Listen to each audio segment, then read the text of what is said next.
ഇന്ന് ഈ പറയുന്ന വിജയകുമാർ എന്ന് പറയുന്ന ആള് അന്ന് ആ സംഘടനയിലില്ല. അതിനുശേഷം ഫിയോക്ക് വളർന്നപ്പോൾ അതിൽ ബസ്സിൽ കൈ കാണിച്ച് ആൾക്കാർ നിർത്തണമാരി ചാടിക്കയറുകയാണ് ചെയ്തത്. വളരെ ഒരുമാതിരി കൊള്ളേടിയാണ്.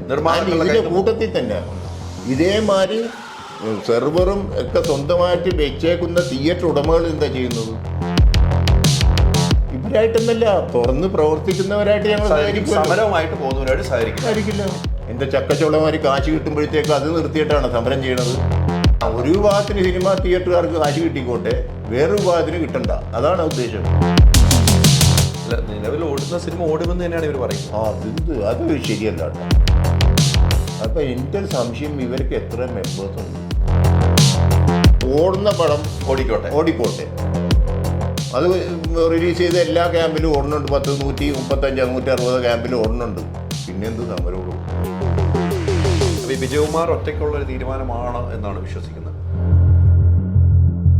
സമരം പ്രഖ്യാപിച്ചതിന് ശേഷം മെഡിക്കൽ സർട്ടിഫിക്കറ്റ് വെച്ചിട്ട് ആൾക്കാരോട് സംസാരിക്കാൻ പറ്റില്ലല്ലോ. അവർക്ക് കിഡ്നി രോഗമുണ്ടോ, ബ്ലഡ് പ്രഷർ ഉണ്ടോ, മറ്റേ ഷുഗർ ഉണ്ടോ, ഇങ്ങനെയല്ലല്ലോ നമ്മൾ സംസാരിക്കുന്നത്. എന്തുകൊണ്ട് നമ്മൾ പറയുന്ന സ്ഥലത്ത് ആ പ്രൊജക്റ്റ് തന്നെ വെക്കണം എന്ന് പറയാനുള്ള അവകാശം എന്തിനാണ്? നമസ്കാരം. ഇപ്പം ഇന്നലെ മുതൽ ഒരു വാർത്ത പുറത്തു വരുന്നു. ഞാനാണ് ആ വാർത്ത പുറത്തു വിട്ടത്. തിയേറ്റർ ഉടമകളും അതോടൊപ്പം തന്നെ നിർമ്മാതാക്കളുടെ സംഘടനയുമായിട്ടുള്ള പ്രശ്നങ്ങൾ. ഇന്നലെ എൻ്റെ അടുത്ത് വിജയകുമാർ പറഞ്ഞ വാക്കുകൾ പ്രകാരമാണ് ഞാൻ ഇന്ന് വാർത്ത കൊടുത്തത്. 22-ാം തീയതി, അതായത് വ്യാഴാഴ്ച മുതൽ തിയേറ്ററുകളിൽ പുതിയ മലയാള സിനിമകൾ റിലീസ് ചെയ്യില്ല എന്നാണ് പറഞ്ഞത്. അതിൻ്റെ കാരണം പറഞ്ഞാൽ ഈ പ്രൊജക്റ്റ് നിർമ്മാതാക്കളുടെ സംഘടന വെക്കുന്ന പ്രൊജക്റ്റുമായി ബന്ധപ്പെട്ട് ഇവർ 5 പേര് കൂടിയ ഒരു കമ്പനിയാണ്. ആ കമ്പനിയുടെ പ്രൊജക്റ്റ് വെക്കണമെന്ന് നിർബന്ധിക്കുന്നു, ഭീഷണിപ്പെടുത്തുന്നു. ഒരു കാരണവശാലും അത് അംഗീകരിക്കില്ല. പിന്നെ OTT-മായ കാര്യം, OTT വലിയ കാര്യമായിട്ടൊന്നും എന്നോട് പറഞ്ഞില്ല. ഈ ഒരു കാരണമാണ് അവർ ചൂണ്ടിക്കാട്ടി. ഇതുമായി ബന്ധപ്പെട്ട് ഞാൻ നിർമ്മാതാക്കളൊക്കെ വിളിച്ചിരുന്നു. അത്തരമൊരു നിർബന്ധ ബുദ്ധി കാണിച്ചിട്ടില്ല എന്നാണ് പറയുന്നത്. പക്ഷെ ഇന്ന് നിർമ്മാതാക്കളുടെ സംഘടന ഔദ്യോഗികമായി ഒരു വാർത്താക്കുറിപ്പ് ഇറക്കിയിട്ടുണ്ട്. 22-ാം തീയതി തന്നെ മഞ്ഞുമേൽ ബോയ്സ് എന്ന സിനിമ റിലീസ് ചെയ്യും. ആ റിലീസ് ചെയ്യാത്ത സിനിമ തിയേറ്റർ ഉടമകളുമായിട്ട് ഞങ്ങൾ ഇനി സഹകരിക്കില്ല എന്ന് റിലീസ് ഇറക്കിയിരിക്കുന്നു. എന്നാൽ ഇന്നലെ രാത്രി ഉണ്ടായ സംഭവം ഞാൻ ഇന്ന് പുറത്തു വിട്ടിരുന്നു. ഇന്നലെ രാത്രി തിയേറ്റർ ഉടമകളുടെ അസോസിയേഷൻ ഇവരുടെ വാട്സാപ്പ് ഗ്രൂപ്പിൽ ഒരു മെസ്സേജ് ആയിരിക്കുന്നു. 23-ാം തീയതി മുതലാണ് സമരം എന്നാണ്. എന്നാൽ 22-ാം തീയതി മഞ്ഞുമേൽ ബോയ്സ് ഇറങ്ങും, 23-ാം തീയതി തൊട്ട് സമരം ഉണ്ടാവുമെന്ന് പറഞ്ഞു. എന്നാൽ അതുമായി ബന്ധപ്പെട്ട് ഞാൻ ആ തിയേറ്റർ ഉടമകളുടെ അസോസിയേഷൻ പങ്കെടുത്ത ആളുകളുമായിട്ട് ചോദിച്ചപ്പോൾ 22-ാം തീയതി വ്യാഴാഴ്ച എന്നാണ് പറഞ്ഞത്. ഇവിടെയാണ് മലക്കം പറച്ചിൽ. അതിൽ 2 കാര്യങ്ങൾ എടുത്തു പറയാം. 22-ാം തീയതി ഏറ്റവും വലിയ സിനിമ റിലീസ് ചെയ്യും. പിന്നീടുള്ള സിനിമകൾ ചെറിയ സിനിമകളും നോയമ്പ് തുടങ്ങുന്ന സമയം തിയേറ്ററുകൾക്ക് വലിയ സിനിമകൾ റിലീസില്ല എന്നൊരു ബുദ്ധിപരമായ നീക്കവും ഫിയോക്ക് നടത്തി എന്നൊരു സംശയവും നിലനിൽക്കുന്നുണ്ട്. ഇതുമായി ബന്ധപ്പെട്ട് ഈ കാര്യങ്ങളെല്ലാം കൃത്യമായി വിശദീകരിക്കാൻ വേണ്ടി ഇപ്പോൾ സിയാദ് കൊക്കർ, മുതിർന്ന നിർമ്മാതാവും ഡിസ്ട്രിബ്യൂട്ടർ അസോസിയേഷൻ്റെ വൈസ് പ്രസിഡന്റും നിർമ്മാതാക്കളുടെ സംഘടനയുടെ വൈസ് പ്രസിഡന്റും എല്ലാമായ സിയാദ് കൊക്കറാണ് എന്നോടൊപ്പം. സിയാദ് ഈ പറഞ്ഞതുപോലെ ഞാൻ പറഞ്ഞ കാര്യങ്ങളെല്ലാം നിങ്ങൾ കേട്ടിരുന്നു. എന്താണ് ഇവിടെ സംഭവിച്ചുകൊണ്ടിരിക്കുന്നത്? നിങ്ങൾ നിർമ്മാതാക്കൾ തിയേറ്റർ ഉടമകളെ ഭീഷണിപ്പെടുത്തുന്നുണ്ടോ? ആദ്യമായിട്ട് എനിക്ക് ആമുഖമായിട്ട് പറയേണ്ട ഒരു കാര്യം, ഈ എക്സിബിറ്റേഴ്സ് ഫെഡറേഷൻ എന്ന് പറയുന്ന ഒരു സംഘടന ഇവിടെ ഉണ്ടായിരുന്നു. അന്ന് പ്രൊഡ്യൂസർ അസോസിയേഷൻ, ഡിസ്ട്രിബ്യൂട്ടർ അസോസിയേഷൻ ഒന്നിച്ച് നിന്നാണ് ഫിയോക്ക് എന്ന് പറഞ്ഞ സംഘടനയ്ക്ക് രൂപം കൊടുത്തത്. അതിൻ്റെ ഒരു അണ്ടർസ്റ്റാൻഡിങ് എന്താണെന്ന് വെച്ചാൽ, ഈ ഫെഡറേഷനായിട്ടുള്ള ഈ തർക്കം എന്ന് പറയുന്നത് അവിചാരിതമായിട്ട് ഇതേമാതിരി ഒറ്റക്ക് ഒരു സംഘടന ഹർത്താൽ അല്ലെങ്കിൽ ഇതേമാതിരി പടങ്ങൾ റിലീസ് ചെയ്യില്ല എന്നുള്ള ഒരു പ്രഖ്യാപനങ്ങൾ ഇതിൻ്റെ ഇടയിലൊക്കെ ഉണ്ടായിരുന്നു. സിനിമ അതിനെതിരെയായിട്ടാണ് അന്ന് ഞങ്ങളെല്ലാവരും കൂടെ ഒരുമിച്ച് നിന്നുകൊണ്ടും ഇങ്ങനെ ഒരു സംഘടനയ്ക്ക് രൂപം കൊണ്ടത്. അത് മറന്നു കളയരുത്. എന്ന് വെച്ച് കഴിഞ്ഞാൽ, ഒരു സമരം അങ്ങനെ സമരം ചെയ്യേണ്ട ആവശ്യമുണ്ടെങ്കിൽ അതാത് സംഘടനകളുമായിട്ട് നേരത്തെ ലെറ്റർ കൊടുത്ത് അതിനെപ്പറ്റി ചർച്ച നടത്തി, ചർച്ച പരാജയം വരുമ്പോഴാണല്ലോ ഒരു സമര രൂപം വന്നത്. അത് എക്കാലത്തും അങ്ങനെ തന്നെയാണ്. പക്ഷേ ഈ ഫിയോക്ക് എന്ന് പറഞ്ഞ സംഘടന അന്ന് ഉണ്ടാക്കിയപ്പോൾ അതിൽ ബഹുമാനപ്പെട്ട ഞങ്ങളുടെ മെമ്പറും എല്ലാം ആയ ശ്രീ ആന്റണി പെരുമ്പാവൂരും ദിലീപും അടക്കമുള്ള ആൾക്കാരുണ്ടായിരുന്നു. അതിൻ്റെ മുഖ്യ സ്ലോഗൻ എന്താണെന്ന് വെച്ച് കഴിഞ്ഞാൽ, അനാവശ്യമായിട്ടുള്ള സമരങ്ങൾ ഉണ്ടാകില്ല എന്നുള്ളതാണ്. അന്ന് എനിക്കിതിൽ ഒരു വിരോധാഭാസമായിട്ട് തോന്നുന്നത്, ഫിയോക്ക് എന്ന് പറഞ്ഞ സംഘടന രൂപീകരിക്കപ്പെട്ടപ്പോൾ ഇന്ന് ഈ പറയുന്ന വിജയകുമാർ എന്ന് പറയുന്ന ആൾ അന്ന് ആ സംഘടനയിലില്ല, അന്ന് ഫെഡറേഷൻ്റെ കൂടെയാണ്. അതിനുശേഷം ഫിയോക്ക് വളർന്നപ്പോൾ അതിൽ ബസ്സിൽ കൈ കാണിച്ച് ആൾക്കാർ നിർത്തണമാതിരി ചാടിക്കയറുകയാണ് ചെയ്തത്. അപ്പം അത് ഒന്ന് ഓർമ്മപ്പെടുത്തുന്നത് എപ്പോഴും നല്ലതാണെന്ന് എനിക്ക് തോന്നിയുകൊണ്ടിട്ടാണ് ഞാനിത് പറഞ്ഞത്.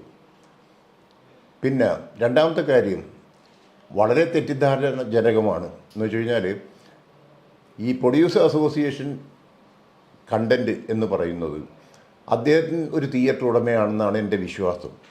പക്ഷേ അദ്ദേഹത്തിൻ്റെ തിയേറ്ററിൽ എങ്ങനെ ചിത്രം പ്രദർശിപ്പിക്കുന്നു എന്നുള്ളതിനെപ്പറ്റി പുള്ളിക്ക് വലിയ വിവരമുള്ളതായിട്ട് എനിക്ക് തോന്നിയില്ല. അതിൻ്റെ കൂടെ ഇരുന്ന സെക്രട്ടറി ആണെങ്കിലും ശരി, വേറെ ആരൊക്കെ ആണെങ്കിലും ശരി, എന്ന് വെച്ച് കഴിഞ്ഞാൽ ഒരു സ്റ്റേറ്റ്മെൻറ്റ് പറയുമ്പോഴത്തേക്കും അത് പബ്ലിക്കിലേക്ക് പോകും, എൻ്റെ വിവരമില്ലായ്മ അതിൽ വരാൻ പാടില്ല എന്ന് വളരെ നിർബന്ധം ആയിട്ട് നമ്മൾ മനസ്സിൽ ഉൾക്കൊള്ളാറുണ്ട്. എന്നിട്ട് വേണം ഒരു പബ്ലിക് സ്റ്റേറ്റ്മെൻറ്റ് കൊടുക്കാനായിട്ട്. ചിത്രങ്ങൾ അല്ലെങ്കിൽ സിനിമകൾ പ്രദർശനശാലയിൽ കാണിക്കുന്നത് എങ്ങനെയാണെന്നുള്ള ഒരു ഘടകം അദ്ദേഹം മനസ്സിലാക്കേണ്ടിയിരുന്നു. എന്ന് വെച്ച് കഴിഞ്ഞാൽ പ്രൊജക്ടർ എന്ന് പറയുന്ന സാധനം അല്ല ഇന്ന് ഡിജിറ്റൽ സിനിമയിൽ ഉപയോഗിക്കുന്ന. പ്രൊജക്ടർ പ്രദർശിപ്പിക്കാനുള്ള ഒരു വസ്തു മാത്രമാണ്. അതിന് സെർവറുണ്ട്. ആ സെർവറിൽ ഏത് തരം പ്രൊജക്ടേഴ്സ് തിയേറ്റർ ഉടമകൾ മേടിച്ചാലും ആകെ പറയുന്നത് നമ്മളുടെ ചെലവ് ചുരുക്കൽ പദ്ധതിയായിട്ട് ഏത് പടം അതിൽ ഡൗൺലോഡ് ചെയ്യുന്നു അതിൽ കൂടെ 4K ആണെങ്കിലും 2K ആണെങ്കിലും 8K ആണെങ്കിലും അല്ലാതെയുള്ള എല്ലാ കേകളും അടക്കമുള്ള കാര്യങ്ങൾ പ്രദർശിപ്പിക്കാൻ പറ്റുന്നതാണ്. അപ്പോൾ അദ്ദേഹം പറഞ്ഞത് പ്രൊജക്ടർ മേടിക്കാൻ വേണ്ടി പ്രൊഡ്യൂസർ അസോസിയേഷൻ്റെ ഭാരവാഹികൾ മറ്റേ അവരെ സമ്മർദ്ദം ചെലുത്തുന്നു എന്ന് പറഞ്ഞു. അത് തന്നെ എന്തൊരു വിരോധാഭാസമാണ്. ഡൗൺലോഡ് ചെയ്ത് കാണിക്കുന്ന സിനിമയെപ്പറ്റി അറിയാൻ പാടാത്ത ഒരാൾ പറയുന്ന പ്രൊജക്ടർ മേടിച്ച് വേണം. ഞങ്ങളാരും പ്രൊജക്ടർ കച്ചവടക്കാരല്ല, ഒരാളും തന്നെ പ്രൊജക്ടർ കച്ചവടം ചെയ്യുന്നില്ല. ഡിസ്ട്രിബ്യൂട്ടർ അസോസിയേഷൻ ആണെങ്കിലും പ്രൊഡ്യൂസർ അസോസിയേഷൻ ആണെങ്കിലും. ഇത് മലയാള സിനിമക്ക് ഏറ്റവും വലിയ അംഗീകാരം നേടിക്കൊടുത്ത ഒരു സംഘടനയാണ് പ്രൊഡ്യൂസർ അസോസിയേഷൻ്റെ കണ്ടൻറ് മാസ്റ്ററിങ് യൂണിറ്റ് എന്ന് പറയുന്നത്. നമ്മൾ ആകെ കൊടുക്കുന്ന എന്താ, പ്രൊഡ്യൂസേഴ്സ് തരുന്ന സിനിമകൾ അവിടെ മാസ്റ്റർ ചെയ്തിട്ട് അതായത് തിയേറ്ററിൽ പ്രദർശിപ്പിക്കുന്നു. അതിന് സെർവറിൽ കൊണ്ടുപോയി ഡൗൺലോഡ് ചെയ്യുന്നു. UFO ആണെങ്കിലും ക്യൂബ് ആണെങ്കിലും എല്ലാവരും തന്നെ അതാണ് ചെയ്യുന്നത്. പക്ഷേ എന്തുകൊണ്ട് ഈ പ്രൊഡ്യൂസർ അസോസിയേഷൻ കണ്ടൻറ് കാര്യങ്ങൾ രൂപപ്പെട്ടു എന്ന് പറഞ്ഞാൽ അതിന് മുമ്പായിട്ട് എനിക്ക് പറയാനുള്ളത്, പ്രൊഡ്യൂസർ അസോസിയേഷൻ്റെയും ഡിസ്ട്രിബ്യൂട്ടർ അസോസിയേഷൻ്റെയും കൂട്ടായ്മയിൽ നിന്ന് ഒരുമിച്ചുണ്ടാക്കിയ ഒരു സംഭവമാണ് പ്രൊഡ്യൂസർ അസോസിയേഷൻ്റെ PDC, അതായത് പ്രൊഡ്യൂസർ അസോസിയേഷൻ്റെ കണ്ടൻറ് എന്ന് പറയുന്നത്. അല്ലാതെ ഇതാരും അറിയാതെ ഒരു ദിവസം 5 പേര് കൂടി ഒരു സൈഡ് ബിസിനസ്സായിട്ട് തുടങ്ങിയ സംഭവമൊന്നുമല്ല. പക്ഷേ ഇത് അസോസിയേഷൻ്റെ നിയമാവലിയൊക്കെ അപ്പുറത്ത് നിന്നുകൊണ്ടും, അതായത് ഒരു ബിസിനസ് മോട്ടീവ് അല്ല ഇതിലുള്ളത്. അത് കാരണമാണ് ഇദ്ദേഹം പറയുന്ന 5 പേരടങ്ങുന്നതോ 10 പേരടങ്ങുന്നതോ അത് എത്രയാണെന്ന് അദ്ദേഹത്തിന് തന്നെ അറിയില്ല. ഒരു ഡയറക്ട് ബോർഡുണ്ട്, അതിന് ചെയർമാനുണ്ട്, അങ്ങനെയുള്ള ആ ബോഡിയാണ് അത് ഇത് ചെയ്യുന്നത്. അല്ലാതെ പ്രൊഡ്യൂസർ അസോസിയേഷൻ്റെ എല്ലാവരും കൂടിയല്ല ഈ PDC കണ്ടൻസ് നടത്തുന്നത്. ബിക്കോസ് അതിൽ ടെക്നോളജിയുടെ ആവശ്യങ്ങളുണ്ട്. സമയാസമയങ്ങളിൽ അതിൽ വരുന്ന ചേഞ്ചസ് ഒക്കെ കൊണ്ടുവരേണ്ട കാര്യമുണ്ട്. അപ്പോൾ ഇത് പുള്ളിയുടെ ഒരു എന്താ പറയുക, അബദ്ധങ്ങൾ എഴുന്നള്ളിക്കാതിരിക്കുക ഒന്ന്. പിന്നെ രണ്ടാമത് പറഞ്ഞത്, ഞാൻ ഇവരുടെ സമരത്തെപ്പറ്റി ഞാൻ നേരത്തെ പരാമർശിച്ചു, എന്തുകൊണ്ട് ഫിയോക്ക് ഉണ്ടായി എന്നുള്ളത്. അപ്പോൾ അതിൽ തന്നെ എല്ലാം എന്നാണ് എൻ്റെ വിശ്വാസം. ഇത് ഞങ്ങൾക്കാർക്കും ഇങ്ങനെ ഒരു ലെറ്റർ കിട്ടിയിട്ടില്ല. ഈ സമയം വരെ ഞങ്ങളുടെ സെക്രട്ടറിയായ ശ്രീ SST സുബ്രഹ്മണ്യം അടക്കമുള്ള ആൾക്കാരോട്, എവർഷൈൻ മണി എന്ന് പറഞ്ഞത്, അദ്ദേഹത്തിനോട് ഞാൻ വന്ന് ചോദിച്ചു, നിങ്ങൾക്ക് എന്തെങ്കിലും ഒരു ലെറ്റർ കിട്ടിയിട്ടുണ്ടോ ഫിയോക്കിൻ്റെ അടുത്ത് ഇവർ പറയുന്ന മാതിരി. അദ്ദേഹം പറഞ്ഞു, നമുക്ക് ഒഫീഷ്യലായിട്ട് ഒരു ലെറ്റർ ഇവിടെ കിട്ടിയിട്ടില്ല. പിന്നെ എല്ലാ സംഘടനകൾക്കും കൊടുത്തെന്നൊക്കെ ഇന്നലെ വീരവാദം മുഴക്കി, അത് നമുക്കറിയില്ല. അത് മാത്രമല്ല, ഇങ്ങനെ ഒരു കടലാസ് വന്നു കഴിഞ്ഞാൽ ഞങ്ങൾ ഇന്ന സമയം തൊട്ട് സമരം ചെയ്യണമെന്ന് പറഞ്ഞ് കടലാസ് വന്നു കഴിഞ്ഞാൽ വേസ്റ്റ് പേപ്പറിൽ ഞങ്ങൾ വേസ്റ്റ് പേപ്പർ ബാസ്ക്കറ്റിൽ ഞങ്ങളത് ഇടുകയുള്ളൂ. ബിക്കോസ് ഇത് അംഗീകരിക്കാൻ പറ്റില്ല. പിന്നെ വലിയൊരു കാര്യമാണ് അദ്ദേഹത്തിൻ്റെ സംഘടനയും അദ്ദേഹം ചെയ്തത് എന്ന് വെച്ച് കഴിഞ്ഞാൽ, സിനിമ എങ്ങോട്ട് എന്ന് പറഞ്ഞു നിൽക്കുന്ന ഒരു സാഹചര്യത്തിൽ ഇവർ തന്നെ തിയേറ്റർ കൂട്ടിക്കൊണ്ടുള്ളൊരു സമരം നടത്തുകയാണെങ്കിൽ അത് നല്ല കാര്യമാണ്. അത് നിർമ്മാതാക്കൾക്കും ഹെൽപ്ഫുള്ളാണ്, മറ്റേ ഡിസ്ട്രിബ്യൂട്ടേഴ്സിനും ഹെൽപ്ഫുള്ളാണ്. ബിക്കോസ് ഞങ്ങൾ എങ്ങനെ ഇത് ക്ലോസ് ഡൗൺ ചെയ്യും എന്നുള്ള ആലോചനയിലാണ്. അപ്പോൾ ഇങ്ങനെ ഒരു ആലോചനയിൽ ഞങ്ങൾക്ക് വന്നതാണ് ചിലപ്പോൾ ഒരു ക്ലോസ് ഡൗൺ വേണ്ടി വരുമെന്ന് എല്ലാവരും മനസ്സിൽ പറഞ്ഞിരുന്നു. പക്ഷേ അതിന് ഇവർ മുൻതൂക്കം എടുത്ത് കാര്യങ്ങൾ ചെയ്യണമെങ്കിൽ ഒരു പക്ഷേ അവരുടെ കാര്യവും കൂടെ നടന്നിരിക്കും ഗവൺമെൻറ് സൈഡിൽ നിന്ന്. പക്ഷേ അങ്ങനെ ഒരു പ്രിപ്പറേഷൻ്റെ ആവശ്യമില്ല. ഇപ്പം അവർ തന്നെ പൂട്ടുന്നു. പിന്നെ പ്രൊഡ്യൂസർ ഡിസ്ട്രിബ്യൂട്ടർ എന്നുള്ള വൈസ് പ്രസിഡൻ്റ് എന്നുള്ള നിലയിൽ എൻ്റെ കാഴ്ചപ്പാട് എതിരിടലാൻഡല്ലത്. അങ്ങനെ പൂട്ടുകയാണെങ്കിൽ നമുക്ക് നോക്കാം എത്ര ഒന്നാമത് ഞങ്ങളിപ്പോൾ വളരെയധികം ആലോചിച്ചുകൊണ്ടിരിക്കുന്ന ഒരു കാര്യമാണ് ഇന്നത്തെ റിലീസ് രീതി മാറ്റുക, വൈഡായിട്ട് റിലീസ് ചെയ്യാതിരിക്കുക എന്നുള്ളൊരു ആശയം വളരെയധികം ചർച്ച ചെയ്യപ്പെടുന്നത്. അപ്പം അങ്ങനെ കൊഴിഞ്ഞു പോകുന്ന തിയേറ്ററുകാരുണ്ടെങ്കിൽ തീർച്ചയായിട്ടും ഞങ്ങളുടെ പണി എളുപ്പമായി. സിനിമയെ സ്നേഹിക്കുന്നവരാണ് ഈ തിയേറ്ററുകാരെങ്കിൽ അവർ തുറന്നു വെച്ച് പടം കളിക്കും. അപ്പം ഞങ്ങൾക്കൊരു ലിസ്റ്റ് ഉണ്ടാവും, എത്ര തിയേറ്റർ പൂട്ടി, എത്ര തിയേറ്റർ തുറന്നു. അപ്പോൾ ആ തുറന്ന തിയേറ്ററുകാർ സിനിമയെ സ്നേഹിക്കുന്ന ആൾക്കാരാണ്. അപ്പോൾ അവരെ മാത്രം മുന്നിൽ കണ്ട് സിനിമ കൊടുത്തേച്ചാൽ മതിയല്ലോ. അപ്പോൾ 22-ാം തീയതി എന്ന് പറയുന്നു, 23-ആണെന്ന് പറയുന്നു. ഇതൊന്നും എനിക്കറിയില്ല, ഞങ്ങൾക്കൊന്നും ലെറ്റർ കിട്ടിയിട്ടില്ല. ഡിസ്ട്രിബ്യൂട്ടർ അസോസിയേഷൻ ഉദ്ദേശിച്ചാണ്, ഞാനിപ്പോൾ ഡിസ്ട്രിബ്യൂട്ടർ അസോസിയേഷനിൽ നിന്നാണ് സംസാരിക്കുന്നത്.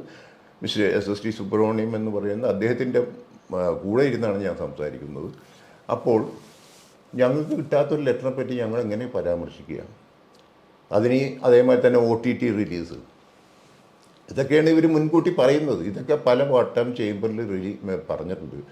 പിന്നെ ചേംബറിനെ ധിക്കരിക്കേണ്ട എന്ന് വിചാരിച്ചിട്ടായിരിക്കും ചിലപ്പോൾ പ്രൊഡ്യൂസേഴ്സ് അവിടെ ഇത് ചെയ്തേക്കുന്നത്, മറ്റേ ഈ അഫിഡവിറ്റോ കാര്യങ്ങളൊക്കെ ചെയ്ത് കൊടുത്തേക്കുന്നത്. പക്ഷേ ഇതൊരു എക്സിക്യൂട്ടീവ് കമ്മിറ്റിയിൽ, ചേംബറിൻ്റെ എക്സിക്യൂട്ടീവ് കമ്മിറ്റിയിൽ ഞാനടക്കമുള്ള പടം പ്രൊഡ്യൂസ് ചെയ്യുന്ന ആൾക്കാർ എല്ലാവരും എണീറ്റ് എന്ന് പറഞ്ഞ ഒരു കാര്യമുണ്ട്, ഇത് നടപ്പിലാകില്ല. ബിക്കോസ് ഇതിൻ്റെ OTT ബിസിനസ്സോ സാറ്റലൈറ്റ് ബിസിനസ്സോ നടക്കുമ്പോൾ അവരിപ്പോൾ പുതിയ വെച്ചിരിക്കുന്ന നിയമങ്ങൾ അനുസരിച്ചേ ഞങ്ങൾക്ക് വിൽക്കാൻ പറ്റുള്ളൂ. പിന്നെ ഇവർ പറയുന്ന മാതിരി 40 ദിവസം ഞങ്ങൾ 50 ദിവസവും ഞങ്ങൾ വെയിറ്റ് ചെയ്യാൻ തയ്യാറാണ്. ഈ 50 ദിവസം ഞങ്ങളുടെ പടം ഇവർ കളിച്ചു തരുമോ? അതിന് ഉത്തരം അവർ പറയണ്ടേ. നിങ്ങൾ OTT കൊടുക്കാതെ ഞങ്ങളുടെ മുതൽ മുടക്ക് അവർ തിരിച്ചു തരാം, അങ്ങനെയല്ലേ ഒരു സ്പേസ് വേണ്ടത്. അപ്പോൾ ആ സ്പേസ് ഇല്ല. ഇവർ പറയട്ടെ ഞങ്ങളുടെ മുതൽ മുടക്ക് ഞങ്ങൾ അഡ്വാൻസ് ആയിട്ട് തരാം. അങ്ങനെ വീറോ വാശിയും ഉള്ളവർ അങ്ങനെ വേണം സഹായിക്കാൻ. അല്ലാതെ സിനിമ തിയേറ്റർ അടച്ചിട്ടിട്ടാണോ? അല്ലെങ്കിൽ ഇരിക്കുന്ന സിനിമകൾ ചിലപ്പോൾ 1, 2, 3, അതായത് ഇപ്പം നിങ്ങൾ പറയുന്ന മാതിരി മഞ്ഞമിൽ ബോയ്സോ അതിൻ്റെ കൂടെ തന്നെ ചിലപ്പോൾ വേറെ സിനിമകളോ ഒക്കെ വരും. എൻ്റെ മകൾ പ്രൊഡ്യൂസ് ചെയ്യുന്ന ചിലപ്പോൾ ആ സിനിമ 23-ന് വരാം. 1-ാം തീയതി സെൻട്രൽ പിക്ചേഴ്സ് ഡിസ്ട്രിബ്യൂട്ട് ചെയ്യുന്ന ഒരു പടം വരുന്നുണ്ട്. അല്ലെങ്കിൽ മറ്റേ നമ്മുടെ അനിൽ തോമസ് റിലീസ് ചെയ്യുന്ന പടമുണ്ട്. സ്വന്തം റിസ്കിൽ അവർ റംസാനാണെന്ന് കണ്ടുകൊണ്ട് തന്നെ അറിഞ്ഞുകൊണ്ട് തന്നെ ചെയ്യുന്നവരാണ് ഞങ്ങൾ. അല്ലെങ്കിൽ OTT ആയിട്ട് അവർ എന്തെങ്കിലും ബന്ധപ്പെട്ടിട്ട് അവർക്ക് അതിൻ്റെ കണ്ടീഷൻസ് ഉണ്ടാവും.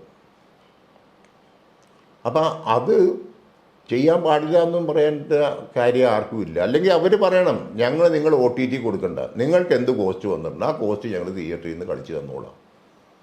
എന്ത് എളുപ്പമുണ്ട് കാര്യങ്ങൾക്ക്. ആ 40 ദിവസം ഇവർ പറയുന്ന ദിവസങ്ങളോ നമ്മൾ തീർച്ചയായിട്ടും അംഗീകരിച്ചുകൊണ്ടും ആ സിനിമാ തിയേറ്ററിൽ കൊടുത്തേക്ക പടങ്ങൾ.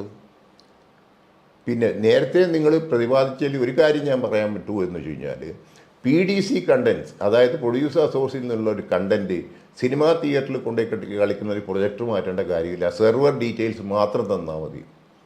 അത് എന്തുകൊണ്ടിട്ടാണെന്ന് വെച്ച് കഴിഞ്ഞാൽ പ്രൊഡ്യൂസർ അസോസിയേഷൻ്റെ, അത് പറഞ്ഞില്ലെങ്കിൽ പൂർത്തിയാവില്ല. അത് പ്രൊഡ്യൂസർ അസോസിയേഷൻ്റെ കണ്ടൻറ്റ് ഒരു തിയേറ്ററിൽ കളിച്ചു കഴിഞ്ഞാൽ 5500 രൂപ നമ്മളാകെ അടച്ചേച്ചാൽ മതി. അതിന് ലിമിറ്റേഷൻ ഇല്ല, അൺലിമിറ്റഡാണ്. ഇവർ പ്രകമ്പനം കൊണ്ട് ഇവരുടെ കള്ളത്തരങ്ങൾ പുറത്ത് കൊണ്ടുവരാതിരിക്കാൻ വേണ്ടിയുള്ള ഒരു തന്ത്രമാണ് ക്യൂബ് UFO എന്നീ പറയുന്ന കുത്തക ആൾക്കാരിൽ നിന്ന് അവർക്ക് ഇൻസ്റ്റാൾമെൻ്റായിട്ട്. ഇനി ഒരു കാര്യം കൂടെ ഞാൻ പറയാം, സ്വന്തമായിട്ട് തിയേറ്ററും അല്ലെങ്കിൽ പ്രൊജക്ടർ മേടിച്ചിരുന്ന ആൾക്കാർക്ക് പിന്നെ എന്തിനാ VPF എന്നും പറഞ്ഞ് ഞങ്ങളുടെ കയ്യിൽ നിന്ന് കളക്ട് ചെയ്യുന്നത്? അതല്ല, ഡിജിറ്റൽ യുഗം വന്നു കഴിഞ്ഞപ്പോൾ നമ്മളുടെ അറിവില്ലായ്മ കൊണ്ടോ അല്ലെങ്കിൽ ഡിസ്ട്രിബ്യൂട്ടർ അസോസിയേഷൻ്റെയോ പ്രൊഡ്യൂസർ അസോസിയേഷൻ്റെ അറിവില്ലായ്മ കൊണ്ടോ UFO എന്ന് പറഞ്ഞ സാധനത്തിന് ഞങ്ങളൊരു അതിൻ്റെ VPF ചാർജ് കുറവാണെന്നും പറഞ്ഞ് കൊടുത്തത് അബദ്ധം. ഇന്ന് ഞങ്ങൾ ഈ ക്യൂബിനാണെങ്കിലും UFOനാണെങ്കിലും 87 ലക്ഷം രൂപ VPF ചാർജ് അടച്ച ചരിത്രം നമുക്കുണ്ട്. ഇപ്പോൾ ലേറ്റസ്റ്റായിട്ട് ഞാൻ പടത്തിൻ്റെ പേര് പറയുന്നില്ല. അപ്പം ഈ നമ്മളുടെ PDC കണ്ടൻറ്റ് വെച്ച് കഴിഞ്ഞാൽ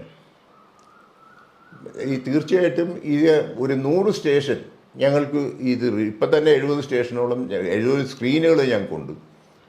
അത് 100 സ്ക്രീനായിട്ട് വർദ്ധിച്ച് വന്നു കഴിഞ്ഞാൽ ഞങ്ങൾക്ക് ആകെ വരുന്ന ചിലവ് 5,05,000 രൂപയാണ് ആകെ ചിലവ്. അതിന് സെക്കൻഡ് വീക്കിന് കാശ് അടക്കണ്ട, തേർഡ് വീക്കിന് കാശ് അടക്കണ്ട, ഫോർത്ത് വീക്കിനും കാശ് അടക്കണ്ട. പടം അൺലിമിറ്റഡ് റണ്ണായിട്ട് കളിക്കാം. ഇനി അതല്ല, ഒരാഴ്ചത്തെ പടമാണെങ്കിൽ വെറും 3,500 അടച്ചാൽ മതി. അപ്പോൾ പ്രൊഡ്യൂസർ അസോസിയേഷൻ്റെ ലക്ഷ്യം പാവപ്പെട്ട ഈ പ്രൊഡ്യൂസേഴ്സിനെയും ഡിസ്ട്രിബ്യൂട്ടറിനെയും ഹെൽപ്പ് ചെയ്യുക, അതിലൊരു 10 പൈസ ലാഭം ഉണ്ടാക്കാതെ അങ്ങനെ കൊണ്ടുവരിക എന്നുള്ളതാണ് ഞങ്ങളുടെ ലക്ഷ്യം. അപ്പം നിങ്ങൾ തന്നെ ഒന്ന് ആലോചിക്കൂ, ഈ 5,50,000 രൂപയുടെ പകരത്തിൽ 85 ലക്ഷം രൂപ 1 കോടി രൂപയോളം VPF ചാർജ് എന്നും പറഞ്ഞ് മൂന്നാമത് ഒരാൾ മേടിച്ചുകൊണ്ട് പോണതിൽ എന്താ? ഒരു സിനിമാ തിയേറ്റർ എന്ന് പറഞ്ഞു കഴിഞ്ഞാൽ പ്രൊജക്ടറും സെർവറും ഉണ്ടെങ്കിലേ ഇന്ന് സിനിമാ തിയേറ്റർ ആവുള്ളൂ. അല്ലെങ്കിൽ അതൊരു ഹോളാണ്. അത് അവരുടെ ഡ്യൂട്ടി അല്ലേ? അവർക്ക് ക്യാൻറ്റീൻ കച്ചവടമുണ്ട്. അതെവിടെയെങ്കിലും അക്കൗണ്ടഡാണോ? GST അടക്കുന്നുണ്ടോ? ഞങ്ങൾ അതിനെപ്പറ്റി ഒന്നും പരാമർശിക്കുന്നില്ല. ഞങ്ങളുടെ സിനിമയായിട്ട് വരുമ്പോഴത്തേക്കും VPF ചാർജ് എന്നും പറഞ്ഞ് ഞങ്ങളുടെ നിന്ന് പിടിച്ച് വാങ്ങിച്ച് ഈ ക്യൂബിലും UFO ഇങ്ങനെയുള്ള PXT ഇങ്ങനെയൊക്കെയുള്ള കാര്യങ്ങൾ കുറേ ഉണ്ട്. 3-4 സെർവേഴ്സ് ഉണ്ട്. അവർക്ക് ഞങ്ങൾ എന്തിനു കാശ് കൊടുക്കണം? ഈ ചിന്തയിലാണ് PDC കണ്ടന്റ് വന്നത്. ഒരു ലാഭേച്ഛയില്ലാതെയാണ് PDC കണ്ടത്. അറ്റ് സെയിം ടൈം അവിടെ കളിക്കുന്ന അഡ്വർടൈസ്മെൻറ്റ്സിന് വരെയും ഈ തിയേറ്റർ ഉടമകൾക്ക് വിഹിതമുണ്ട്. ഈ മറ്റുള്ള സെർവർ നമ്മൾ അഡ്വർടൈസ്മെൻറ്റ്സ് ഇല്ല, അവർക്ക് തിയേറ്ററുകാർ സ്വന്തമായിട്ട് എടുക്കുക. അത്രയും അഡ്വർടൈസ്മെൻ്റ് പൈസ എത്രയാണെന്ന് വെച്ച് കഴിഞ്ഞാൽ അത് വലിയൊരു കാര്യമല്ലേ? തീർച്ചയായും ഇപ്പോൾ ഈ കാര്യങ്ങൾ വ്യക്തത വരുത്തി തന്നെയാണ് പറഞ്ഞത്. അതിനകത്ത് 2 കാര്യങ്ങൾ ഇനി പ്രസക്തമായുണ്ട്. ഇവർ പറയുന്ന ഒരു ആരോപണം, നിർമ്മാതാക്കളുടെ സംഘടനയിലുള്ള 5 പേരാണ് ഈ കമ്മിറ്റിയിലുള്ളതാണോ ഈ കമ്പനിയിലുള്ളതെന്ന് പറഞ്ഞത്. ഈ കമ്പനിയിലുള്ളവർ 5 പേര് മാത്രമാണ്. ഇവർ എന്തുകൊണ്ട് ഈ കണ്ടന്റ് മേടിക്കുമ്പോൾ ഈ പ്രൊജക്ടിൻ്റെ കാര്യം പറയുമ്പോൾ പ്രൊജക്ടർ ഇല്ല എന്ന് പറയുന്നു, ഇത് തന്നെ വാങ്ങണം. പിന്നീട് ചില ആളുകളെ വിളിച്ച് ഭീഷണിപ്പെടുത്തി, ഒരു കിഡ്നി രോഗിയെ വിളിച്ച് ഭീഷണിപ്പെടുത്തി എന്നൊക്കെയാണ് ഇവരുടെ ആരോപണം. അതേക്കുറിച്ച് എന്താണ്? നമുക്ക് മെഡിക്കൽ സർട്ടിഫിക്കറ്റ് വെച്ചിട്ട് ആൾക്കാരോട് സംസാരിക്കാൻ പറ്റില്ലല്ലോ. അവർക്ക് കിഡ്നി രോഗമുണ്ടോ, ബ്ലഡ് പ്രഷറുണ്ടോ, മറ്റേ ഷുഗറുണ്ടോ, ഇങ്ങനെയല്ലല്ലോ നമ്മൾ സംസാരിക്കുന്നത്. നമ്മൾ ആകെ ഒരു കാര്യം പറഞ്ഞിട്ടുള്ളൂ, ഇപ്പോൾ ഉള്ള തിയേറ്റേഴ്സിൻ്റെ അഡീഷണലായിട്ട് ഒരു തിയേറ്റർ പണിയുകയാണെങ്കിൽ എനിക്ക് ഹൈദരാലി പറയുന്നത് നന്നായിട്ട് തിരിയും. എന്ന് വെച്ച് കഴിഞ്ഞാൽ മറ്റേ ഒരു കൽപ്പറ്റയിലുള്ള ഒരു തിയേറ്ററുകാരൻ 3ാമതൊരു തിയേറ്റർ പണിതു. മനസ്സിലായ? ആ തിയേറ്ററുകാരൻ്റെ അടുത്ത് നമ്മൾ നമ്മുടെ നയം എന്ന് പറഞ്ഞാൽ ഇപ്പോൾ ഉള്ള എക്സിസ്റ്റിംഗ് തിയേറ്റേഴ്സിനല്ലാതെ പുതിയതായിട്ട് തിയേറ്റർ തന്നെയാണെങ്കിൽ ഞങ്ങളുടെ ഈ കണ്ടന്റ് വേണം. ഞങ്ങൾക്ക് അവിടെ പടം കളിക്കണ്ടേ? ഞങ്ങളുടെ നട്ടം ഞങ്ങൾ മനസ്സിലാക്കിയിട്ടാണ് ഈ പറയുന്നത്. എന്തുകൊണ്ട് അതുകൊണ്ട് സഹകരിക്കാൻ പാടില്ല? അതിന് ഭീഷണി എന്താ? ഞങ്ങളെന്താ ഗുണ്ടായുസം കാണിക്കുന്നവരാ? പിന്നെ 5 പേരടങ്ങുന്ന എന്ന് പറയുന്നത് പ്രൊഡ്യൂസർ അസോസിയേഷനും ഇതിനൊക്കെ ഒരു ഫോർമാറ്റ് ഉണ്ട്. ഒരു കമ്പനി എങ്ങനെ തുടങ്ങണം, ആ കമ്പനി തുടങ്ങണ നമ്മുടെ ഓഡിറ്റേഴ്സും നമ്മുടെ അഡ്വൈസേഴ്സും എല്ലാം പറഞ്ഞിട്ടുള്ള പ്രൊഡ്യൂസർ അസോസിയേഷനിലുള്ളവർ തന്നെയാണ് അതിൻ്റെ ഭാരവാഹികളും അല്ലാത്തവരുമായിട്ടുള്ള ആൾക്കാരും അടങ്ങുന്നതാണ് കമ്പനി. ബിക്കോസ് ഞാൻ പ്രത്യേകം പറയുന്നു, നമ്മുടെ ബൈലോ അനുശാസിക്കുന്ന മാതിരി അല്ലാതെ പ്രവർത്തിക്കാൻ പാടില്ല. അതിന് അനുശാസിക്കാത്തൊരു കാര്യമാണ് ഈ പറഞ്ഞ കണ്ടന്റ് മാസ്റ്ററിങ് യൂണിറ്റ് എന്ന് പറയുന്നത്. മനസ്സിലായ? അപ്പം അത് തുടങ്ങണമെന്നുണ്ടെങ്കിൽ നമ്മുടെ കമ്പനിയിൽ അനുസരിച്ച് പ്രത്യേകമായിട്ട് ഇതിനൊരു ബോഡി വേണം. അത് 5, 10, 15 ആരെ വേണമെങ്കിലും ആകാം. ഇതൊന്നും തിയേറ്ററുകാരുടെ തലയിൽ കൂടെ പോകേണ്ട കാര്യമല്ല. അല്ല, അവിടെ ഈ 5 പേര് അല്ലെങ്കിൽ 10 പേരെന്ന് ഇപ്പം ഒക്കെ പറയുന്നുണ്ട്. അവർ നിർമ്മാതാക്കളുടെ സംഘടനയിലെ ഭാരവാഹികൾ ഇരിക്കുന്നവർ തന്നെയാണ്. എന്തുകൊണ്ട് നമ്മൾ പറയുന്ന സ്ഥലത്ത് ആ പ്രൊജക്ട് തന്നെ വെക്കണം എന്ന് പറയാനുള്ള അവകാശം എന്തിനാണ്? എന്താണെന്ന് വെച്ച് കഴിഞ്ഞാൽ പുതിയതായിട്ട് ഞാൻ അതിൽ തിരുത്തി പറഞ്ഞു, പുതിയതായിട്ട് വരുന്ന തിയേറ്ററിലെങ്കിലും ഞങ്ങൾക്ക് പണ്ട് പറ്റിയ അബദ്ധം ഇനി ഉണ്ടാകരുത്. ഇതാണ് ഞങ്ങളുടെ കാഴ്ചപ്പാട്. ബിക്കോസ് 5,500 രൂപ ആ തിയേറ്ററിൽ ഞങ്ങൾക്ക് പടം കളിക്കാം. അല്ല, അവര് വെക്കുന്ന പ്രൊജക്ടർ അല്ല, അവർ വെക്കുന്ന കണ്ടന്റ് മാസ്റ്റർ, കണ്ടന്റ് നത്തിങ് എന്ന് വെച്ച് കഴിഞ്ഞാൽ വെക്കുന്ന സെർവർ. ആ സെർവറിൽ കൂടെയാണ് സിനിമ പ്രൊജക്ടറിലേക്ക് വരുന്നത്. അവർക്ക് വേറെ സെർവർ വാങ്ങാൻ പറ്റില്ല. എന്തുകൊണ്ട് പറയാം? അത് വേണ്ടല്ലോ. അതിൻ്റെ ആ സെർവറിൻ്റെ, അതായത് ഈ ടെക്നോളജി അറിയാത്തവർ സംസാരിച്ചിട്ട് ഒരു കാര്യമില്ല. ഈ ടെക്നോളജി അനുസരിച്ചിട്ട് അവരുടെ കണ്ടന്റിൻ്റെ സെർവറിൻ്റെ ഡീറ്റെയിൽസ് കൊടുത്തേച്ച് മതി. ആ ഡീറ്റെയിൽസ് കുത്തകയായിട്ട് വരുന്ന UFO ക്യൂബ് എന്ന് പറഞ്ഞ ആൾക്കാരെ ബ്ലോക്ക് ചെയ്ത് വെച്ചേക്കണേണ്. അത് ആർക്ക് വേണമെങ്കിലും നിങ്ങൾക്ക് യൂസ് ചെയ്യാം, ഷെയർ ചെയ്തിട്ട് നമ്മുടെ സിനിമ കളിക്കാം. അത്രേ ഉള്ളൂ ഇതിൽ കാര്യം. ടെക്നോളജി വൈസാണ് ഈ സംസാരിക്കുന്നത്, മനസ്സിലായി? അല്ലാതെ അതൊന്നും മാറ്റണ്ട. സെർവർ മാറ്റണ്ട, പ്രൊജക്ടർ മാറ്റണ്ട, സൗണ്ട് സിസ്റ്റം മാറ്റണ്ട. പിന്നെ എന്തുകൊണ്ടാണ് വിജയകുമാർ അങ്ങനെ പറയുന്നതെന്നാണ് അവിടെയാണ് വിവരമില്ലായ്മ എന്ന് പറയൂ. അതിന് വിവരമില്ലായ്മ, അത്രേ ഉള്ളൂ. പക്ഷേ ഇങ്ങനെയൊക്കെയുള്ള ഒരു ആരോപണം ഉണ്ടെങ്കിൽ എന്താ പ്രൊഡ്യൂസർ അസോസിയേഷനിലെ ഭാരവാഹികളോ അല്ലെങ്കിൽ അതിലെ മെമ്പേഴ്സോ അത്ര ഇഡിയറ്റ്സ് ആണെന്ന് നിങ്ങൾ വിശ്വസിക്കുന്നുണ്ടോ? എന്തുകൊണ്ട് അവർ ചോദ്യം ചെയ്യില്ല? ഒരു 5 പേരോ 10 പേരോ അടങ്ങിയ ഒരു കമ്മിറ്റി ഇതിൻ്റെ പേരും പറഞ്ഞ് കാശടിച്ച് മാറ്റണം ഉള്ള ധ്വനിയല്ലേ അതിൽ നിന്ന് വരുന്നത്, അല്ലേ? അതെ, അങ്ങനെയാണ് വരുന്നത്. അപ്പം അത് ഈ ഇവിടെ ഇരിക്കുന്ന ഡിസ്ട്രിബ്യൂട്ടേഴ്സും പ്രൊഡ്യൂസേഴ്സും ഇത് എങ്ങനെ ഇത് കണ്ട് ഇത്രയും നാൾ ഇവിടെ നിന്നു? എത്ര കൊല്ലമായി വന്നിട്ട്? ഇതിൽ ഏറ്റവും വലിയ വെല്ലുവിളിയായിരുന്നു എല്ലാവിധ ലാംഗ്വേജ് പിക്ചേഴ്സും ഞങ്ങൾക്ക് സപ്ലൈ ചെയ്തിട്ട് നമ്മൾ കൊടുത്തിട്ടുണ്ട്, മനസ്സിലായോ? അപ്പം ഇത് വിവരമില്ലായ്മയാണ്. ആരെങ്കിലും ഒരു ദിവസം കാലത്ത് തെറി പറയുക, കുറേ മാധ്യമ ശ്രദ്ധ പിടിച്ചു പറ്റുക, ഇതൊന്നും അല്ല. ഇതിൻ്റെ സത്യാവസ്ഥ എന്താണെന്ന് അറിയണം. ഞാൻ പറഞ്ഞ ഇത്രയേ ഉള്ളൂ. ഇതിൻ്റെ കണ്ടന്റ് മാസ്റ്ററിങ്ങിന് ഒരു ബോഡി ഉണ്ടെന്ന് പറഞ്ഞാൽ കമ്പനി ലോ അനുസരിച്ചുള്ള ബോഡിയാണ്. അത് അസോസിയേഷനെ ആക്സെപ്റ്റ് ചെയ്തിട്ടാണ് അങ്ങനെ ഉണ്ടാക്കിയിരിക്കുന്നത്. അസോസിയേഷൻ്റെ ബിൽഡിങ്ങിൽ അത് വർക്ക് ചെയ്യണമെന്നുണ്ടെങ്കിൽ അസോസിയേഷൻ്റെ പെർമിഷൻ വേണം. അതുണ്ടല്ലോ. ഇല്ലെങ്കിൽ തീർച്ചയായിട്ടും പ്രൊഡ്യൂസറിൽ എത്രയോ മെമ്പേഴ്സ് ഉണ്ട്. ഒരു ജഡ് ബോഡി വിളിച്ചാൽ വരുന്ന 10, 600, 700 മെമ്പേഴ്സ് ഉണ്ട്. അവർ നമുക്ക് ഇതുവരെ ആരും ചോദ്യം ചെയ്തിട്ടില്ലല്ലോ. എന്തേ? എല്ലാത്തിനും ക്ലാരിറ്റി ഉണ്ട്. ഇത് അക്കൗണ്ടഡ് ആണ്. ഇവിടെയും ക്ലിയർ ആകാതെ പോയത് വിജയകുമാർ പറഞ്ഞ ഒരു പോയിന്റുകളാണ്. ഇങ്ങനെ ഒരു കമ്പനി ഇവർ തന്നെ മേൽനോട്ടം നടത്തി ഈ കമ്പനി തന്നെ പർച്ചേസ് ചെയ്യണം എന്ന് പറയുമ്പോൾ അതിൽ ദുരൂഹത ഉണ്ട് എന്നാണ് വിജയകുമാർ പറയുന്നത്. അല്ല, അത് അദ്ദേഹം വേറെ സ്ഥലത്ത് പറയുന്നത് തന്നെ ഞങ്ങൾ വേറെ സ്ഥലത്ത് നിന്ന് പർച്ചേസ് ചെയ്യാം. അല്ല, പർച്ചേസ് ചെയ്യാമെന്ന് വെച്ച് കഴിഞ്ഞാൽ ഞങ്ങൾ ആ കാശ് ആരാ കൊടുക്കുന്നത്? അതിനുള്ള പൈസ ഒരാഴ്ച ഒരു സിനിമ കളിക്കണമെന്നുണ്ടെങ്കിൽ അവർ പ്രദർശിപ്പിക്കാൻ വേണ്ടി അതിനുള്ള പൈസ പ്രൊഡ്യൂസർ ഡിസ്ട്രിബ്യൂട്ടറാണ് കൊടുക്കുന്നത്. ഇതാകുമ്പോൾ അങ്ങനെയല്ല. അതിൻ്റെ വോളിയം വളരെ കുറവാണ്. ആ കണ്ടന്റിന്റെ പൈസ കുറവാണ്. അവർ നോക്കുമ്പോൾ പൈസ കൂടും. അത് പൈസ കൂടുതലല്ല, വളരെ ഒരുമാതിരി കൊള്ളേടിയാണ്. ഇതിന്റെ കൂട്ടത്തിൽ തന്നെ ഇതേമാതിരി സെർവറും ഒക്കെ സ്വന്തമായിട്ട് വെച്ചേക്കുന്ന തിയേറ്റർ ഉടമകൾ എന്താ ചെയ്യുന്നത്? ഇവരൊരു തേർഡ് പാർട്ടി ഏജന്റായിട്ട് വെച്ചിട്ട് അവരാണ് കാശടിക്കുന്നത്. ഞങ്ങളെ കൊണ്ട് കാശടപ്പിച്ചിട്ട് തിയേറ്റർ ഉടമകളാണ് പൈസ അടിക്കുന്നത്. പിന്നെ അവരടിച്ച് മാറ്റും. അണ്ടർസ്റ്റുഡ് അല്ലേ? സ്വന്തമായിട്ട് പ്രൊജക്ടറും സ്വന്തമായിട്ട് സെർവറും ഉള്ള തിയേറ്ററുകളാണെങ്കിൽ തീർച്ചയായിട്ടും അതിൻ്റെ ക്യൂബിലും UFOയിലും അടക്കുന്ന പൈസ ആർക്കാ പോണത്? ക്യൂബുകാർക്ക് എന്താ പ്രശ്നം? അവരുടെ സെർവർ ഇവരൊക്കെ, അതായത് ഇത്രയേ ഉള്ളൂ. വളരെ ലളിതമായിട്ട് പറയണമെങ്കിൽ ഞാൻ ബെൻസ് കാറ് മേടിക്കും, നിങ്ങൾ CC അടച്ചോളണം എന്ന് പറയുന്ന നയമേ ഇതിനുള്ളൂ. 22-ാം തീയതി മുതൽ അല്ലെങ്കിൽ 23-ാം തീയതി മുതൽ ഇവർ സമരപുരമായിട്ട് പോയി കഴിഞ്ഞാൽ നിർമ്മാതാക്കളുടെ സംഘടനയും അതുപോലെ ഡിസ്ട്രിബ്യൂട്ടർ സംഘടനയും ഇവരുമായിട്ട് സഹകരിക്കില്ല. ഇവരായിട്ടെന്നല്ല, തുറന്ന് പ്രവർത്തിക്കുന്നവരായിട്ട് ഞങ്ങൾ സമരവുമായിട്ട് പോകുന്നവരായിട്ട് സഹകരിക്കില്ല.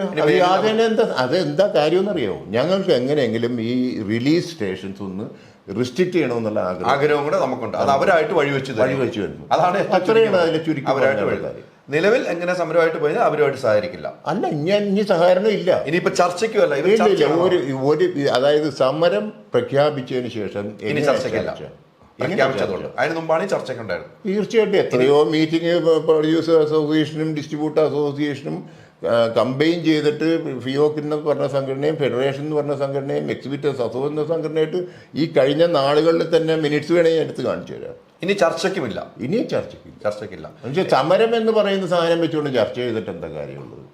അപ്പോൾ അത് നല്ലതാണെന്നുള്ളത് ഞങ്ങളുടെ ഭാഗം. അതുകൊണ്ട് എണ്ണം കുറയും, ലിമിറ്റായിട്ട് റിലീസിങ് നടക്കും. അതെ, ഇനിയിപ്പോൾ ചർച്ചയ്ക്കുമില്ല. അതോടൊപ്പം തന്നെ OTTയുടെ കാര്യത്തിൽ ഈ 45 ദിവസം ഡിമാൻഡ് അംഗീകരിക്കുമില്ല. അതെന്താ എങ്ങനെ സാധിക്കും? അത് അംഗീകരിക്കും. അതെങ്ങനെ സാധിക്കും? എന്തെങ്കിലും വിവരം ഉണ്ടായിട്ട്, അല്ലെങ്കിൽ ഇവർ പറയട്ടെ നമുക്ക് ഓടിച്ചു തരാവുന്നതാണ്. നമുക്ക് 45 ദിവസം കഴിഞ്ഞ് OTTക്ക് വരുന്നതിന് മുമ്പായിട്ട് അതിന് വരുന്ന മുടക്കൽ മുതൽ എന്താണെന്ന് വെച്ചാൽ അവർ തരട്ടെ, അല്ലെങ്കിൽ MG ആയിട്ട് അവർ മുതലല്ലെങ്കിൽ പോലും ആ സിനിമ ഓടിച്ചു തന്നാൽ മതിയായിരുന്നു. ഓടിച്ചു തന്നാൽ മതിയായിരുന്നു. അപ്പോൾ ഈ വിജയകുമാർ ഒറ്റയ്ക്കുള്ള ഒരു തീരുമാനമാണ് എന്നാണ് വിശ്വസിക്കുന്നത്. എനിക്കറിയില്ല. എന്ന് വെച്ച് കഴിഞ്ഞാൽ വിജയകുമാറാണല്ലോ പറഞ്ഞത്. അല്ല, അസോസിയേഷൻ ഇന്നലെ ഒരു തീരുമാനം. അല്ല, അസോസിയേഷൻ കൂടിയപ്പോഴത്തേക്കും അവരറിഞ്ഞിട്ടാണോ ഇത് പറഞ്ഞതെന്നുള്ളത് എനിക്കറിയില്ല. പക്ഷേ കൂടിയപ്പോൾ പറഞ്ഞ ഒരു കാര്യം ഇപ്പോഴും ഞാൻ ആവർത്തിക്കുന്നു. വിജയകുമാർ ഇന്നലെ പറഞ്ഞ 22-ാം തീയതി തൊട്ട് ഇത് 23-ലേക്ക് മാറണം, ഒരു വലിയ പടം വരും. അല്ല, അത് വലിയ പടം വരുമ്പോൾ അവർ 22-നാണ് റിലീസ് ചെയ്യുന്നത്. അപ്പോൾ 22-ാം തീയതി കിട്ടുന്ന പടം മേടിച്ച് കളിച്ചിട്ട് 23-ാം തീയതി സമരം എന്ന് പറഞ്ഞതിൽ എന്താ അർത്ഥമുള്ളത്? അതാണ് ചോദ്യം. എന്താ അർത്ഥമുള്ളത്? ധൈര്യം ഉണ്ടെങ്കിൽ അവർ 22 തൊട്ട് അടക്കട്ടെ. 22-നാണ് ആ പടം, 23-നാണ് മറ്റുള്ള പടങ്ങൾ വന്നത്. അതാണ് ഒരു ചോദ്യം. ഞാൻ വെല്ലുവിളിക്കുന്നത് 22-ാം തീയതിയാണ് ഇന്ന് സുജിത്ത് എന്ന് പറയുന്ന ഡ്രീം ബിഗിലെ ഓണർ പറഞ്ഞത്. 22-ന് അവരുടെ പടം എന്നാണ് പറഞ്ഞത്. പിന്നെ എന്തെങ്കിലും സാങ്കേതിക കാരണം വല്ല അഖിലേന്ത്യാ പണിമുടക്കോ വല്ലതും വന്നിട്ട് 23-നായിട്ട് പടം എന്ന് തുടങ്ങുന്നു. ഞങ്ങൾക്ക് 22-23 പ്രശ്നമില്ല. അതൊക്കെ ഓരോ തിയേറ്ററിൻ്റെ ഈ വിതരണക്കാരുടെ ആവശ്യം. പക്ഷേ ഇവർ പ്രഖ്യാപിച്ചേക്കുന്നത് ആദ്യം കേട്ട് 22 പിന്നെ അപ്പോൾ 23 ആയിട്ട് ലക്ഷ്യം എന്താണെന്ന് വെച്ച് കഴിഞ്ഞാൽ എല്ലാ തിയേറ്ററിലും ഈ പടം കളിക്കണം. 152 സ്റ്റേഷനിൽ ഇത് റിലീസാണ് 22-ന്. അപ്പോൾ ആ 152 തിയേറ്ററെങ്കിലും കളിച്ചിട്ട് കിട്ടാത്തവർക്ക് സമരം ചെയ്യാമല്ലോ. അങ്ങനെയും ചെയ്യട്ടെ. പിന്നെ അപ്പോൾ പറയും 23-ാം തീയതിയിലെ പടങ്ങളെയൊക്കെ ഞങ്ങൾ ഒഴിവാക്കി എന്ന് പറയും. അപ്പോൾ കിട്ടാനുള്ള കിട്ടിക്കോട്ടെ. അതെ അതെ അതെ എന്നുള്ളൊരു പോളിസിയാണോ ഇത്? എനിക്കറിയില്ല. എനിക്ക് അതിനെപ്പറ്റിയൊന്നും ഞാൻ ഇനി പറഞ്ഞാൽ വേറെ കുറേ കാര്യങ്ങൾ പറയേണ്ടി വരും. സമരവുമായിട്ട് മുന്നോട്ട് പോയി കഴിഞ്ഞാൽ ഒരു കാരണവശാലും ആ തിയേറ്റർ ഉടമകളായിട്ട് സഹകരിക്കില്ല. ഇനി ഒരു ചർച്ചയ്ക്കും ഈ നിർമ്മാതാക്കളും ഡിസ്ട്രിബ്യൂട്ടർമാരും ചർച്ചയ്ക്കുമില്ല. കാരണം സമരം പ്രഖ്യാപിച്ചുകൊണ്ട് ഇനി ഒരു ചർച്ചയ്ക്കില്ല. ധൈര്യമുണ്ടെങ്കിൽ 22-ാം തീയതി മുതൽ സമരം നടത്തണം. ഈ തിയേറ്ററിൽ റിലീസ് ചെയ്യില്ല എങ്കിൽ ചലഞ്ച് ചെയ്യുകയാണ് 22-ാം തീയതി മുതൽ എന്നാണ് ഇവർ പറയുന്നത്. എന്തായാലും വരും ദിവസങ്ങളിൽ ഇതുമായി ബന്ധപ്പെട്ട് കൂടുതൽ ചർച്ചകളുണ്ടാകും. എന്തായാലും സിനിമകൾ നല്ല രീതിക്ക് പോകുന്ന സമയത്ത് ഇത്തരമൊരു സമരം വേണ്ട എന്നൊരു നിലപാടിൽ തന്നെയാണ് ഞാൻ. ഒരു കാര്യം കൂടെ ഞാൻ ചോദിച്ചോട്ടെ. അതായത് ഇപ്പം കളിച്ചുകൊണ്ടിരിക്കുന്ന പ്രേമലു അല്ലെങ്കിൽ മറ്റുള്ള പടങ്ങൾ അത് കളിക്കും. അതെന്ത് കളിക്കുന്നത്? അപ്പം സമരം എന്ന് പറഞ്ഞു കഴിഞ്ഞാൽ അവിടെ വെച്ച് നിർത്തണ്ടേ? അത് കളിച്ചുകൊണ്ടിരിക്കുന്നതാണ്. അതെന്താണത്? അത് തിയേറ്ററിൽ നിന്ന് മാറ്റില്ല. അതെന്തേ? എൻ്റെ ചക്കച്ചുള്ളമാർ കാശ് കിട്ടുമ്പോഴത്തേക്ക് അത് നിർത്തിയിട്ടാണ് സമരം ചെയ്യണത്. ഇവിടെ അഖിലേന്ത്യാ പണി മുടക്കും, അതേമാതിരി തന്നെ മറ്റേ സ്റ്റേറ്റ് വൈസ് പണി മുടക്കുമ്പോൾ ട്രാൻസ്പോർട്ട് ബസ്സിൻ്റെ ജീവനക്കാരും ബസ് ജീവനക്കാരും പണി മുടക്കുമ്പം അന്നത്തെ ഓട്ടം ഇല്ല, അത് ഞങ്ങൾ നേരത്തെ ഓടാൻ തീരുമാനിച്ചതാണെന്നും പറഞ്ഞാണ് പടം. അതാണ് ഇപ്പൊ അങ്ങനെയാണ് അവർ തീരുമാനിച്ചത്. അതെന്തൊരു ധൈര്യം പോരാ, വളരെ നാണക്കേടാണ് ഇത് കേട്ടോ. എന്ന് വെച്ച് കഴിഞ്ഞാൽ ഓടുന്ന പടം ഓടിക്കോട്ടെ. അത് റിലീസ് ചെയ്ത് എല്ലാ ക്യാമ്പിലും ഓടുന്നുണ്ട്. 135, 160 ക്യാമ്പിലും ഓടുന്നുണ്ട്. പിന്നെന്ത് സമരമോടും? പിന്നെന്ത് സമരം ചെയ്യണമെങ്കിൽ അവിടെ വെച്ച് നിർത്തണം. ഇപ്പം ഞങ്ങൾ പ്രൊഡ്യൂസർ അസോസിയേഷനും ഡിസ്ട്രിബ്യൂട്ടർ അസോസിയേഷനും കൂടെ ഒരുമിച്ച് സമരം ചെയ്യണമെങ്കിൽ പ്രൊഡക്ഷൻ വേണ്ടാന്ന് വെച്ച് കഴിഞ്ഞാൽ പിന്നെ പ്രൊഡക്ഷൻ ഇല്ല. അങ്ങനെയല്ലേ? ഞങ്ങൾ 10 ദിവസം ഷൂട്ട് ചെയ്തു, അവിടെ വെച്ച് നിർത്തിക്കുമോ? നിങ്ങൾക്ക് അതിൻ്റെ ആർട്ടിസ്റ്റിൻ്റെ ഡേറ്റൊക്കെ ഞങ്ങൾ മേടിച്ച് തരാം തുടങ്ങുമ്പം. ഇതല്ലേ നമ്മുടെ നയം? ഇതെന്ത് സമരം? ഇരട്ടത്താപ്പ് വേണമെങ്കിൽ പറയാം. ഇരട്ടത്താപ്പെന്നല്ല ഇത് പറയാം, ഇതിന് വേറെ പേരാ പറയണത്. എന്ന് കഴിഞ്ഞാൽ പ്രേമലു ഓടുന്നു, മറ്റേ ടൊവിനോടെ പടം ഓടുന്നു, മറ്റേ ബ്രഹ്മയുഗം ഓടുന്നു. അപ്പം എത്രത്തോളം തിയേറ്റർ ആയിടും? അപ്പം എൻ്റെ ഒരു സംശയം, ഇവർക്ക് എത്ര മെമ്പേഴ്സ് ഉണ്ട് എന്നുവെച്ചാൽ ഈ 3 തിയേറ്ററും കൂടെ കൂട്ടുമ്പോൾ തന്നെ 100-400 സ്ക്രീനായി. പിന്നെ ആരാ സമരം ചെയ്യണത്? അല്ല, നിലവിൽ ഓടുന്ന സിനിമ ഓടുമെന്ന് തന്നെയാണ് ഇവർ പറയുന്നത്. അത് ശരിയല്ല കേട്ടോ. അതാണ് മഞ്ഞുമേൽ ബോയ്സും എടുക്കുന്നു, അതും അടുത്ത വലിയ സിനിമയാണ്. പിന്നെ റംസാനും ഓക്കെ ആയില്ലേ? അപ്പം സമരം ചെയ്യാം എന്നുള്ള മാറ്റം, അത് പ്രശ്നമൊന്നുമില്ല. അത് കൃത്യമാണ്. അങ്ങനെ ഒരു സമരം എന്ന് പറയുന്നത് നമ്മൾ കണ്ടിട്ടില്ല കേട്ടോ. ഞാൻ കേട്ടിട്ടുമില്ല, കണ്ടിട്ടുമില്ല. നമ്മൾ കേരളത്തിൽ ജനിച്ച് വളർന്ന ഒരാളാണ് ഞാൻ. പണിമുടക്കെന്ന് പറഞ്ഞാൽ പണിമുടക്കുക, അത് മൊത്തം അടച്ചിട്ട് പണിമുടക്കുക. അതല്ലേ എൻ്റെ ന്യായം. ഓടിക്കൊണ്ടിരിക്കുന്ന സിനിമ ഓടിക്കോട്ടെ. ഒരു വിഭാഗത്തിന് സിനിമ തിയേറ്ററുകാർക്ക് കാശ് കിട്ടിക്കോട്ടെ, വേറൊരു വിഭാഗത്തിന് കിട്ടണ്ട. അതാണ് ഉദ്ദേശം. വ്യക്തമാക്കണം കാര്യങ്ങൾ. അതെ അതെ, എല്ലാ തിയേറ്ററിലും ഈ സിനിമയില്ലല്ലോ. അപ്പം പിന്നെ എന്ത് ചെയ്യും? അപ്പം 400 തിയേറ്ററുകൾ ഇപ്പം നമ്മുടെ കണക്കനുസരിച്ചിട്ട് ഈ ബ്രഹ്മയുഗം, ടൊവിനോ തോമസിൻ്റെ പടവും മറ്റേ പ്രേമലു, 3 പടങ്ങൾ തന്നെ ഇത്രയും സ്ക്രീനിൽ കളിക്കുന്നു. ഇനിയിപ്പം മഞ്ഞുമേൽ ബോയ്സ് അതും കളിക്കുന്നു. അപ്പോൾ ഏകദേശം കേരളം ഫുള്ളായി.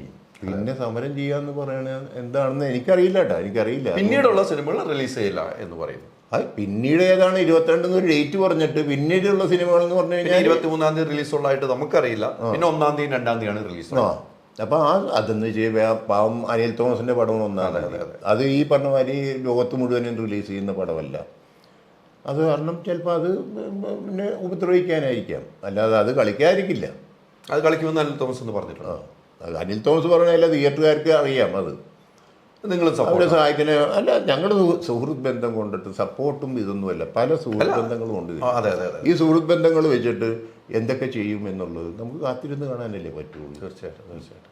അപ്പോൾ എന്തായാലും നമുക്ക് കാണാം, കാത്തിരുന്ന് തന്നെ കാണാം. ഈ പറയുന്ന പോലെ 22-ാം തീയതി 23-ാം തീയതി സമയ ദിവസങ്ങൾ മാറ്റുന്നു സംഘടന. ഈ പറഞ്ഞ പോലെ സേതക്ക പറഞ്ഞ പോലെ ധൈര്യമുണ്ടെങ്കിൽ ഓടിക്കൊണ്ടിരിക്കുന്ന സിനിമ പോലും നിർത്തിയാണ് സമരം എന്ന് പറഞ്ഞാൽ, അല്ലാതെ കിട്ടാവുന്ന പൈസ കിട്ടിക്കോട്ടെ, മറ്റുള്ളവർക്ക് വേണ്ട എന്ന് തീരുമാനിക്കുന്ന ഒരു സമരമുറയാണ് ഇപ്പോൾ നമ്മൾ കാണുന്നത്. എന്തായാലും കൃത്യമായി കാര്യങ്ങൾ അവതരിപ്പിച്ചിട്ടുണ്ട്. വരും ദിവസങ്ങളിൽ ഇനി ഇതുമായി ബന്ധപ്പെട്ട കൂടുതൽ വാർത്തകൾ വരുന്നതായിരിക്കും. കാരണം ഇവിടെ ഒന്നും അവസാനിക്കുന്നില്ല.